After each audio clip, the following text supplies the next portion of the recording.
The Davenport Fire Department wants to make sure everyone's aware of the rules and the risks of fireworks ahead of the 4th of July. Firefighters say fireworks will be allowed from 2 in the afternoon until 11 on July 3rd and 4th.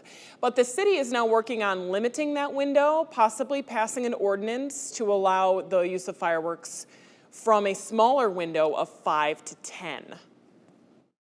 Fireworks need to be used on July 3rd and 4th between those discharge times, and also on private property. Don't use them in streets, on the sidewalks. Be aware of your firework debris fallout on rooftops and on top of vehicles, because at the end of the day, you are still responsible for any damage that occurs from a firework. And it's important to always supervise your children if they are using fireworks.